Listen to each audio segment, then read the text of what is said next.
on events leading up to our entry into the war. Well, what are the causes? Why are we Americans on the march? Is it because of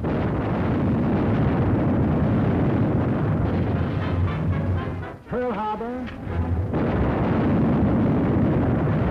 Is that why we are fighting?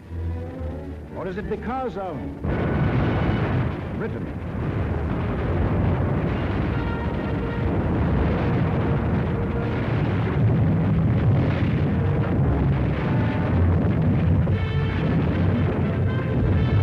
France?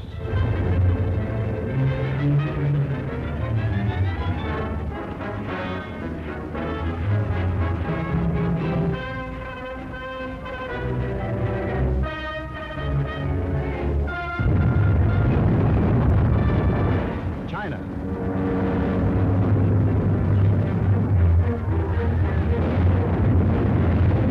Czechoslovakia?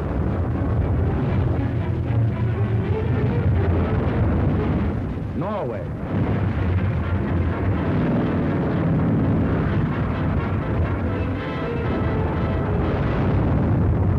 Poland?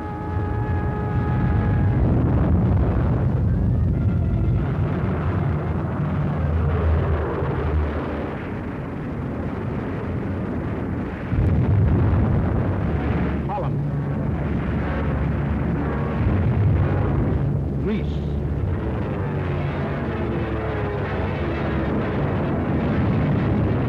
Belgium?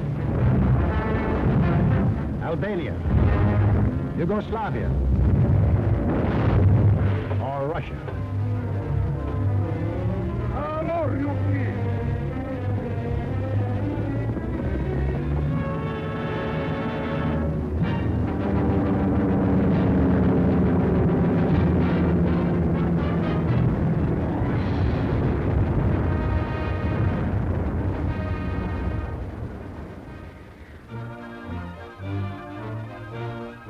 Just what was it made us change our way of living overnight?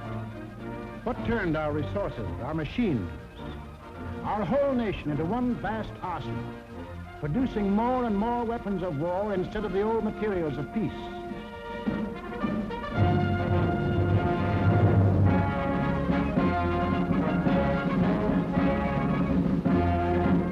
What put us into uniform, ready to engage the enemy on every continent and every ocean?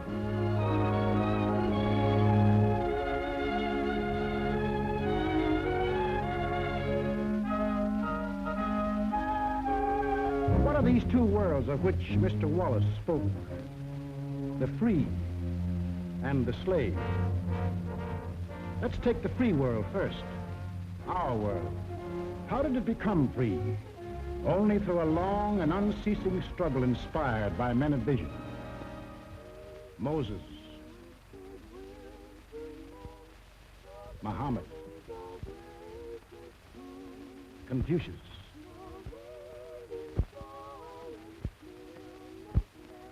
Christ. All believe that in the sight of God, all men were created equal. And from that there developed a spirit among men and nations, which is best expressed in our own Declaration of Freedom. We hold these truths to be self-evident, that all men are created equal. It is the cornerstone upon which our nation was built, and the ideal of all the great liberators.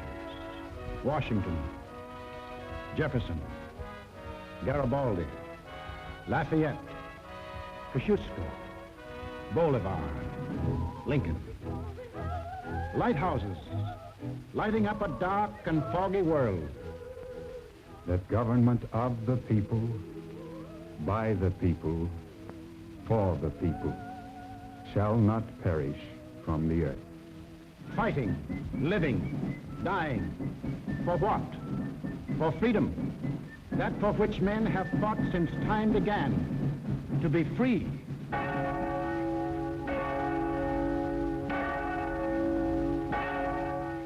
Is life so dear or peace so sweet as to be purchased at the price of chains and slavery? Forbid it, Almighty God. I know not what course others may take, but as for me, Give me liberty, or give me death. But what of this other world? Here, men insisted that progress lay in killing freedom. Here, they were putting out the lighthouses, one by one. Here, the march of history was reversing itself. In Italy, it began when an ambitious rabble-rouser set his followers marching on Rome. The country, like every other country after the last war, was torn by political unrest, hard times, unemployment. Two courses were available to the Italian people. They could solve their problems in a free, democratic way, or they could let someone else do the solving for them. They made the tragic mistake of choosing the second course. They put their trust and faith in this one man. They believed he represented them. Actually, he planned to betray them for the selfish interests of himself and the group back of him, just as he had earlier betrayed those who first supported him. In Germany, another and even more forceful demagogue set his followers marching from the Munich beer hall. He too had the sinister opportunity to take advantage of post-war chaos.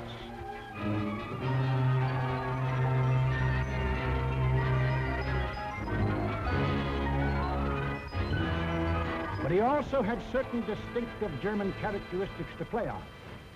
To start with, the Germans have an inborn national love of regimentation and harsh discipline. He could give them that.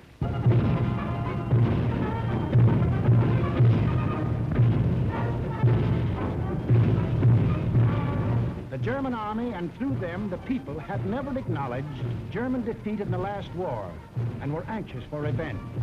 That too he promised them. The wealthy and powerful industrialists were fearful of losing any of their wealth and power and were ready to back anyone who would retain it for them. He promised to take care of them too. This man cunningly played all these ends against the middle and ruthlessly set out to murder the newborn German Republic. As the will of the emperor, and to the Japanese people, the emperor is God. Taking advantage of their fanatical worship of the god emperor, it was no great trick to take away what little freedom they had ever known. Yes, in these lands, the people surrendered their liberties and threw away their human dignity.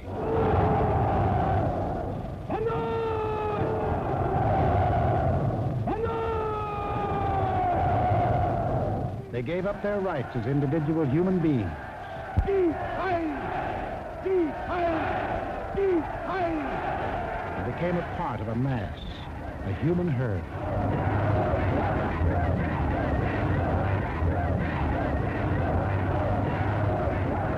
Although these countries were far apart and different in custom and in language, the same poison made them much alike. Each got a new uniform. In Italy, the new bosses wore black shirts. In Germany, the shirts were brown. In Japan, they hid behind the uniform of the army. But really, they belonged to a sinister, secret society. Their symbol was a black dragon. The other fellows had to have a symbol, too. Germany, a swastika. In Italy, the old Roman symbol of the fascists. In Germany, they called the new order National Socialism, or Nazism. In Italy, they had a shorter word, fascism. In Japan, they had lots of names for it. The new era of enlightenment, the new order in Asia, the co-prosperity sphere. But no matter how you slice it, it was just plain old-fashioned militaristic imperialism. The Japs would get the prosperity, and the others would get the coal. They say trouble always comes in threes. Take a good close look at this trio. Remember these faces. Remember them well. If you ever meet them, don't hesitate. Eine wahrhaftige Weltanschauungspartei sein. Und zweitens, Sie wollten, Herr... Stop thinking and follow me, cried Hitler.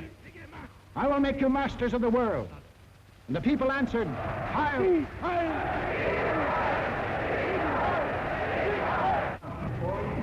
Stop thinking and believe in me, bellowed Mussolini, and I will restore the glory that was Rome. And the people answered, Duce, Duce.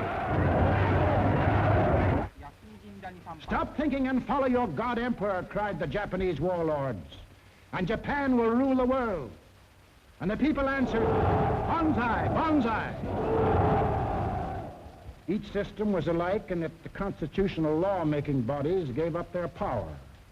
The Reichstag in Berlin, the House of Deputies in Rome, the Diet in Tokyo. And these elected representatives became collections of stooges, rubber stamp organizations. Applauding on cue the words of the leaders. Each system did away with free speech and free assembly. Each system did away with a free press and substituted a press controlled by the party. Through their ministries of propaganda, each took complete control of the theater, the movies, the radio. Every cultural activity and every channel of information was controlled by the most important members of the party. Each did away with free courts and trial by jury, and substituted courts and judges run by the party. Each abolished labor unions and the rights of bargaining for wages. Fertig machen zur Meldung! Achtung! Abteilung 6, 310 mit 13114 beim Grabenbau. Danke. Heilser! Heilser! Lassen Sie weiterarbeiten. Weiterarbeiten! And under the pretext of patriotism established a system of forced labor. Each enforced its decrees by an army of secret police who held the power of life and death over every individual. And for the few who still believed in freedom and said so, there was a ready answer.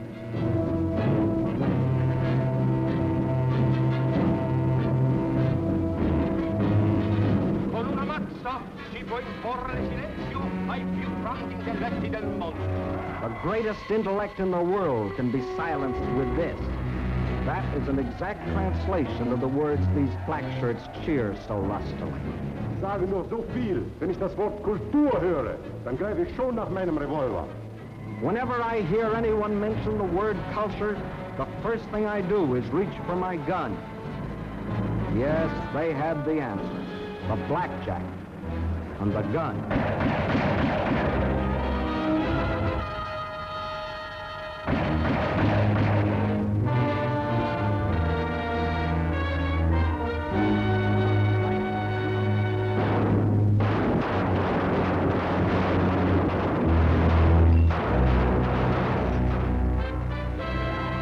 In Italy, they did it different.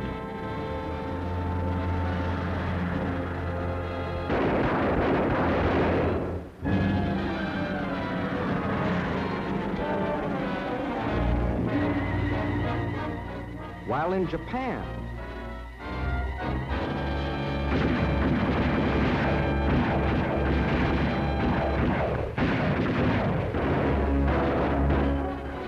to their names can be added those of hundreds and thousands of others who stood in the way of the new order.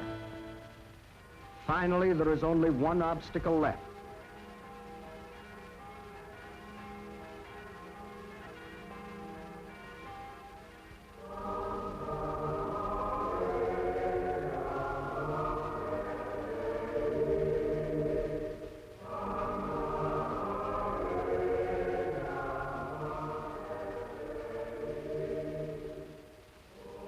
The word of God and the word of Führers cannot be reconciled.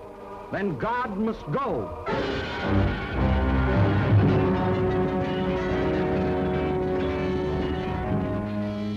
I am absolutely clear in my own mind, and I think I can speak for the Führer as well, that both the Catholic and Protestant churches must vanish from the life of our people. Thus spoke Dr. Alfred Rosenberg.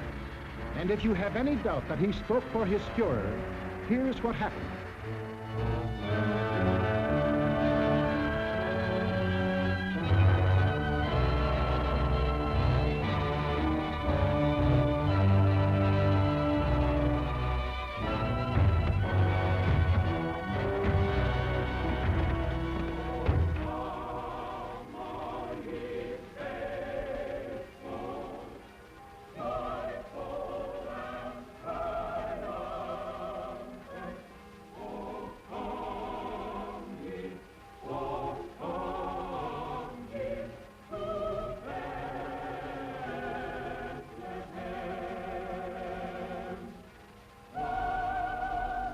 thousands of other men of God, Protestant, Catholic, Jewish, were persecuted, arrested, confined in concentration camps. Our Führer is the intermediary between his people and the throne of God. Everything the Führer utters is religion in the highest sense. It is only on one or two exceptional points that Christ and Hitler stand comparison, for Hitler is far too big a man to be compared with one so petty.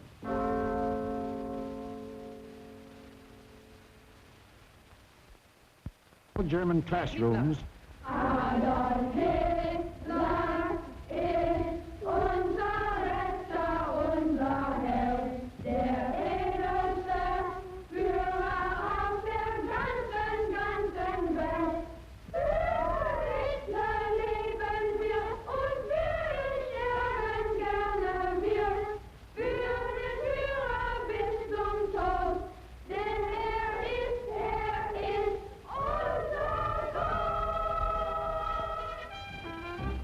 Yes, take children from the faith of their fathers and teach them the state is the only church, and the head of the state is the voice of God.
That was the way of life, or better, the way of death, in that other world.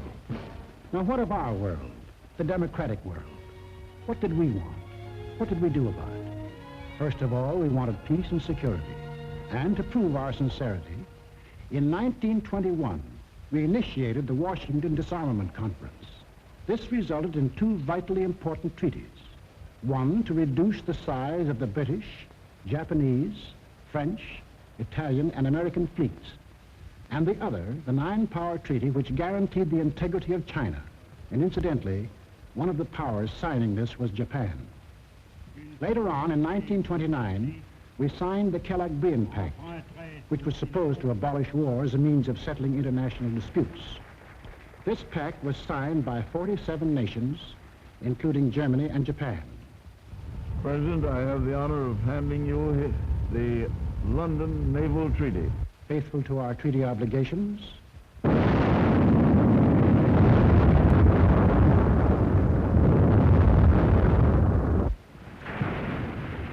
we scrapped more than 60% of our naval tonnage, and our army was reduced to a standing force of 136,000 men, smaller than that maintained by the little state of Romania. We let our hopes for peace become so strong that they grew into a determination not to fight unless directly attacked. We let ourselves be influenced by those who said that we could find security through isolation. The confusion in our way of thinking is apparent in the slice of public opinion as it appeared in Pathé News in 1939.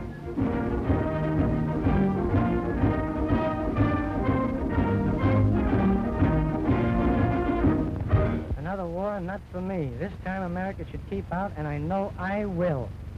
If war breaks out in Europe, I think that this country should heed the advice of its first president and avoid all foreign entanglements. I haven't the slightest idea of European affairs.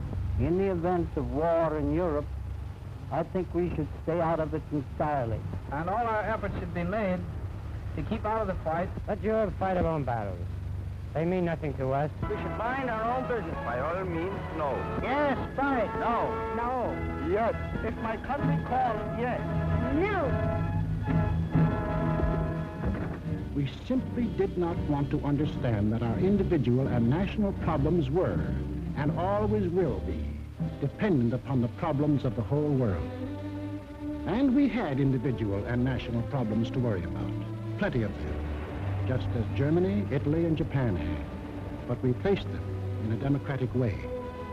We passed laws to give working men a chance to improve their lot. We established an insurance program for those without jobs. We began to give old folks protection against want and hunger. We organized the CCC to provide our young men with healthy and useful employment.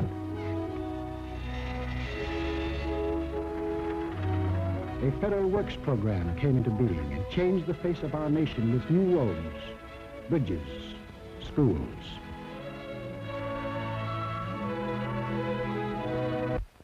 We built great new dams which brought the miracle of electricity to millions of our people.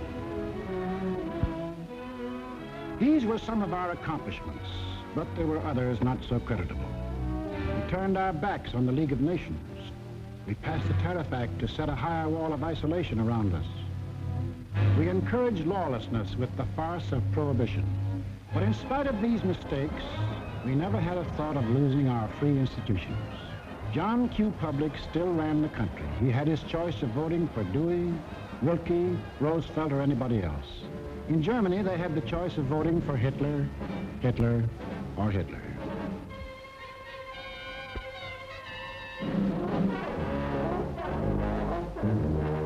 Over here, John Q. still read what he pleased. And although he heard of books being burned in other countries, he would have laughed if anyone had told him his books would ever be burned.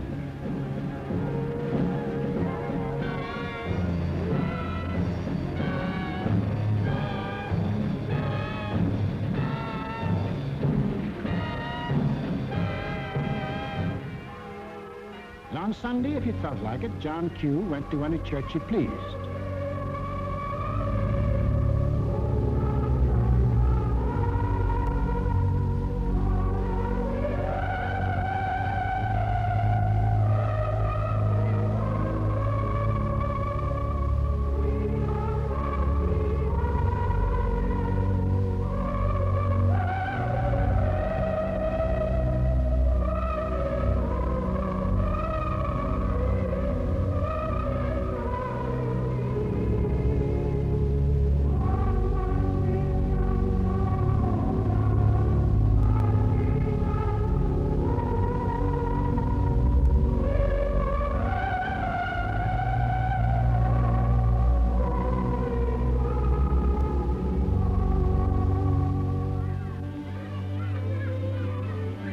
most of all, he got a kick out of seeing his kids grow up.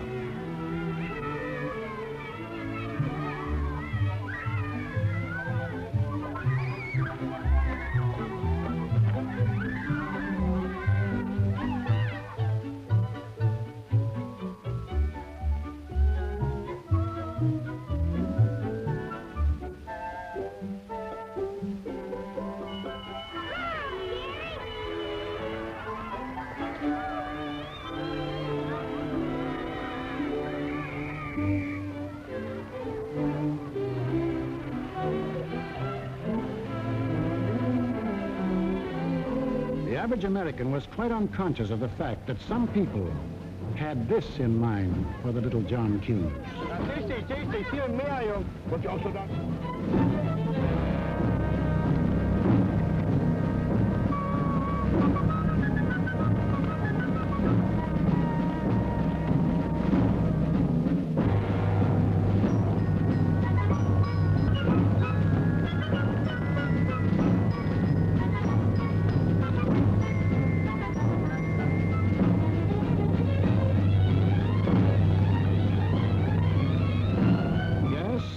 Children were being trained to kill, John Q's kids were giving their pennies to help them have life.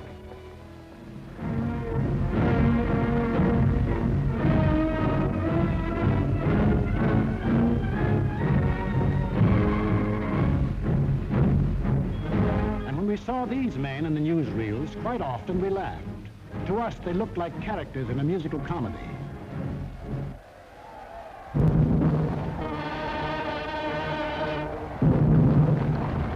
But they weren't comic, they weren't funny, they were deadly serious.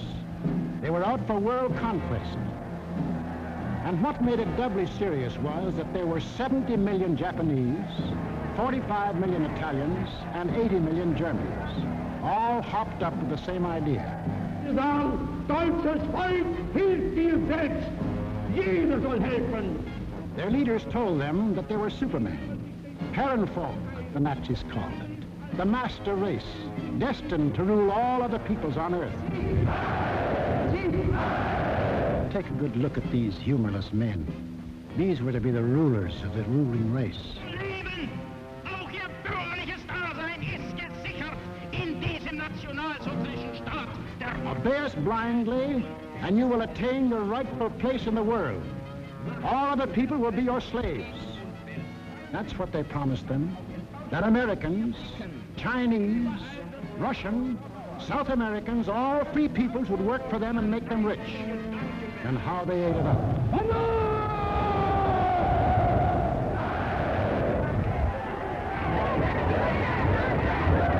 We shall restore the glory that was Rome. Today we rule Germany. Tomorrow the world. The Pacific is ours. It was inevitable that these countries should gang up on us. The little fellow is our pal, Kurosu, who smiled his way into our hearts in December 1941. Here he and his friends are busy carving up the world in advance, staking out their claims. Take a good look at these claims. Here was the Italy that Mussolini took over in 1922. And almost his first act was to tell the Italians they were the rightful owners of Corsica, Nice, Savoia, Albania, Tunisia, Ethiopia, and a land corridor linking it with Libya. Later on, he had an even bigger dream. The old Roman Empire as it existed nearly 2,000 years ago. To dominate all the lands adjoining the Mediterranean. Mare Nostrum. Our sea, they called it, just as the ancient Romans did.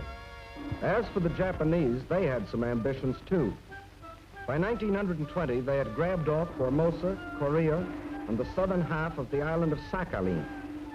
Then Baron Gishi Tanaka, the prime minister, carefully set down Japanese aims in a document called the Tanaka Memorial. It was presented to the emperor July 25th, 1927.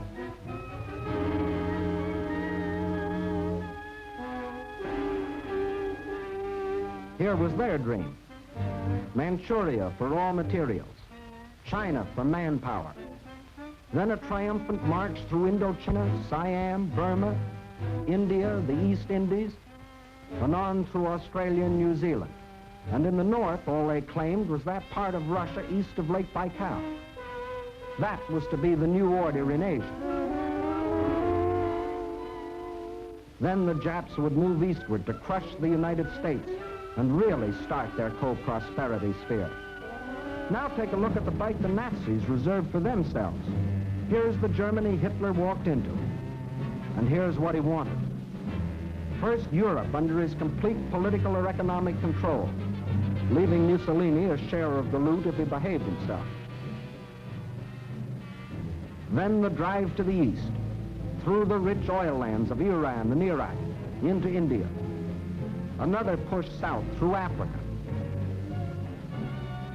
Then from Dakar, jump off to meet the honorary Aryans who were to move in on South America through the Pacific. At the same time, start across from the Scandinavian countries to hook up with his buck-toothed pals coming over from Siberia to join in the conquest of the United States. There it is, gents. All they left us was Shangri-La. And they'd claim that, too, if they knew where it was. If they had a chance, listen.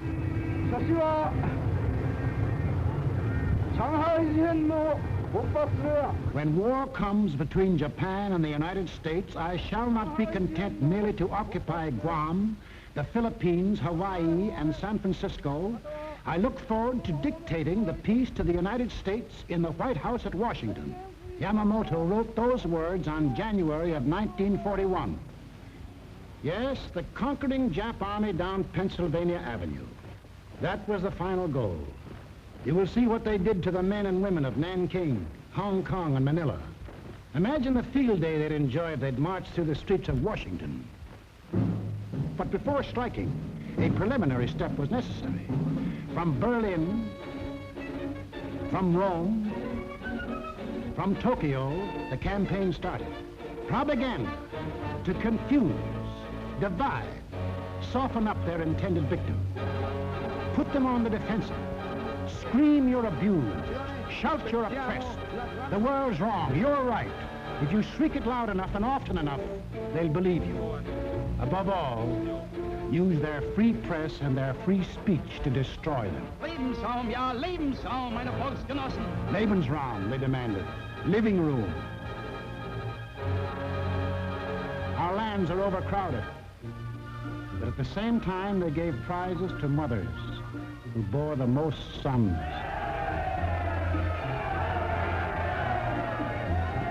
They brought together large groups of young men and young girls for human breeding. Read what one of their leaders wrote.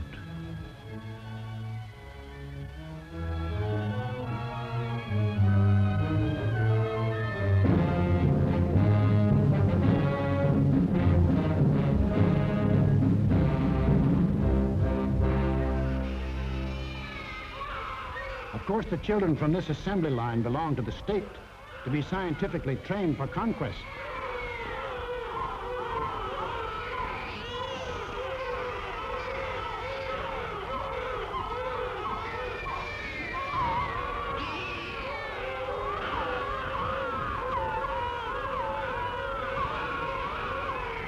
Another howl was the lack of raw material.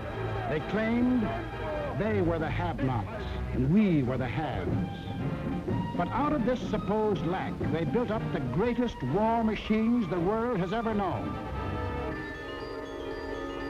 These are the published figures from the German military budget. Actually, between 1933 and 1939, Hitler's program of rearmament cost more than $80 billion. The Nazis alone assembled a striking force of 30 panzer divisions, 70 motorized divisions, 140 infantry divisions, plus the Luftwaffe, the world's largest air force. And they had no raw materials. Think of the bread, the automobiles, the good things of life that the German, Italian, Japanese leaders might have given their people if they had spent this money for peace instead of war. You know what billions we are now spending to match their military force? No. No, these arguments were all smokescreens. When war came, the democracies proved to be the have-nots, and our enemies the haves. And when war came, where did it come?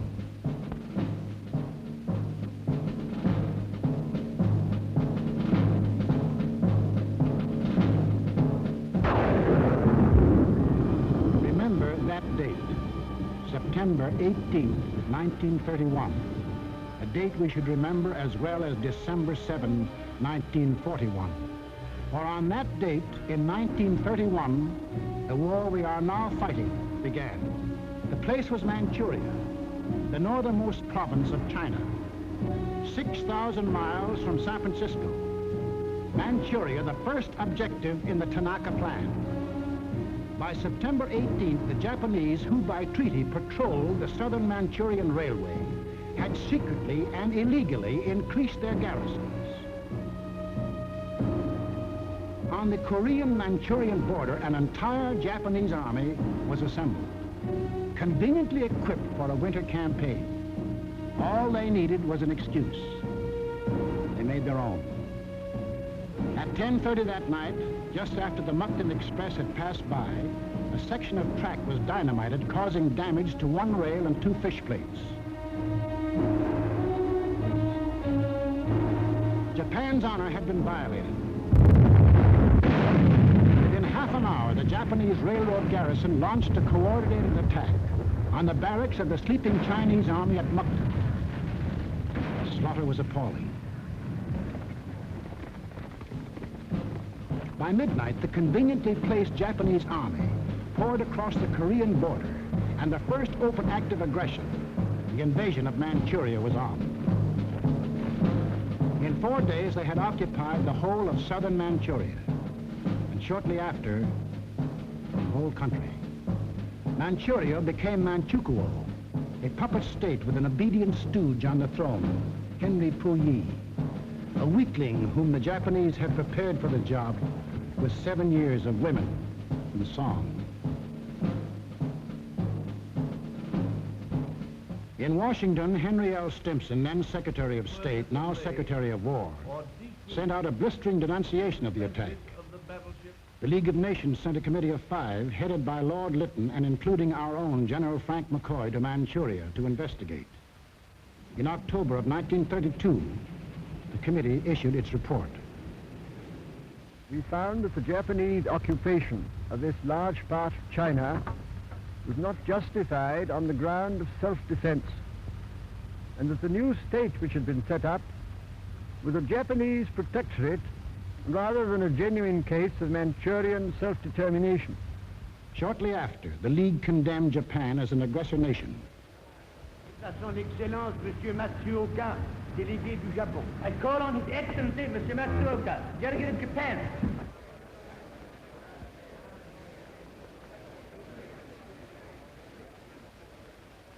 It is a matter of common knowledge that Japan's policy is fundamentally inspired by a genuine desire to guarantee peace in the Far East and to contribute to the maintenance of peace throughout the world. Japan, however, finds it impossible to accept the report adopted by the Assembly. In answer, the Japanese delegates, knowing there were no guns behind this condemnation, smiled, took up their briefcases, marched out of the League. Northern Manchuria was dead. Collective security was dead. The green light had been given to the aggressors. We and the rest of the world knew that these aggressors should be stopped and punished, but we were unwilling to make the necessary sacrifices to back up that opinion. It was impossible to convince a farm boy in Iowa, or a driver of a London bus, or a waiter in a Paris cafe that he should go to war because of a mud hut in Manchuria. Yet the subsequent course of history makes it clear that that incident, so many miles away, is one of the main reasons that you and millions of others are in uniform today. Japs had Manchuria. Phase number 1 of the Tanaka Plan was completed. Phase number 2, the conquest of China. In 1932, without warning, the Japs attacked the Chinese city of Shanghai.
Here they met such stubborn resistance that they had to pour more than 75,000 troops into the local battle before capturing the city.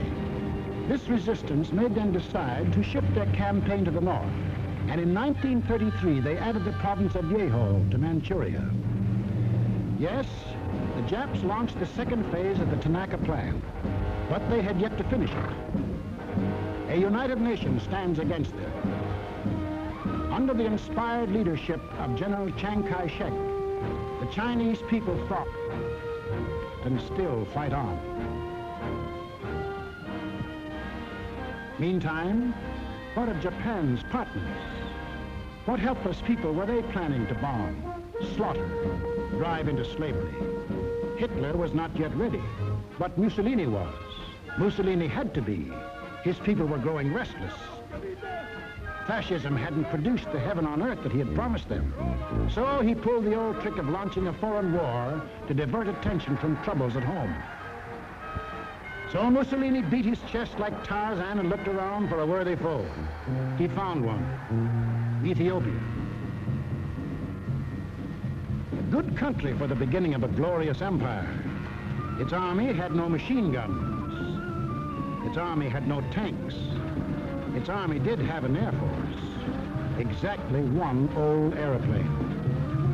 One airplane against a nation which had developed a new theory of total air war, of the blitz which would wipe out cities, destroy civilians, men, woman, and child. In October of 1935, following the Japanese example, an incident was provoked at the little settlement of Wall near the border of Ethiopia and Italian Somaliland. Italy's honor had been violated.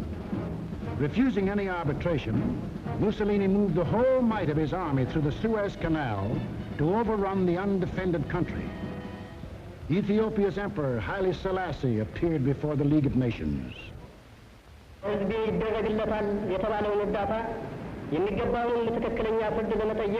I must still fight on until my tardy allies appear, and if they never come, I say to you without bitterness, the West will perish.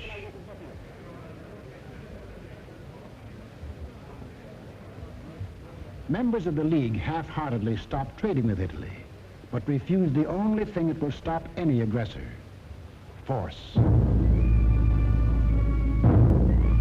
Ethiopia was left to herself. Native leaders came to pledge their allegiance.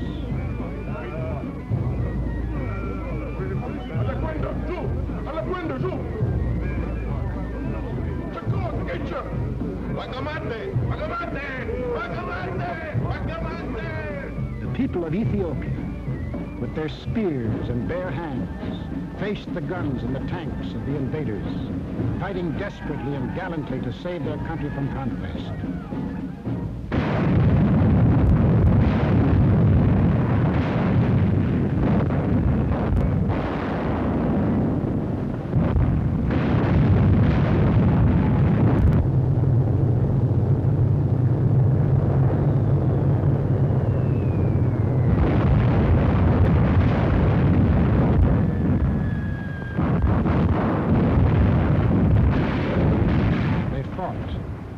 They died.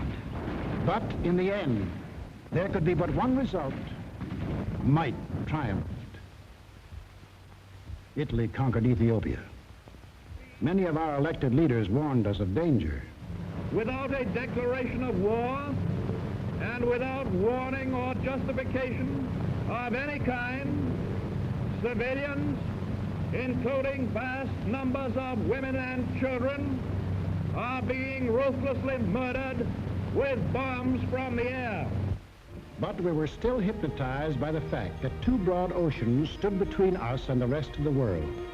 We didn't realize that the time when months were needed to span these oceans was ended, that the steamship had cut these months to days, and that now the whole Earth's surface could be covered in the space of hours. Yes, we were a nation that wanted peace. But we hadn't yet learned that peace for us depends on peace for all. Nobody would run the risk of war because of some mud huts and barren plains in Ethiopia, any more than we would run the risk for some similar huts and plains in Manchuria. Correctly interpreting our attitude, the aggressors were all the surer that they could get what they wanted. Japan had started on her march of conquest. Italy had begun her new empire. And now the third gangster. What about him? We'll take him up in our next film and show how he joined his partners and put in his bid. For this is what we are fighting. Freedom's oldest enemy. The passion of the few to rule the many. This isn't just a war. This is the free people's life and death struggle against those who would put them back into slavery. The free peoples of America and Britain, of Russia and China, of Canada, Australia, and all the 30 United Nations that have sworn that man shall still remain free. That is the cause in which we fight. We lose it, and we lose everything. Our homes, the jobs we want to go back to, the books we read, the very food we eat, the hopes we have for our kids, the kids themselves. They won't be ours anymore. That's what's at stake. It's us or them. The chips are down. Two worlds stand against each other. One must die, one must live. 170 years of freedom decrees our answer.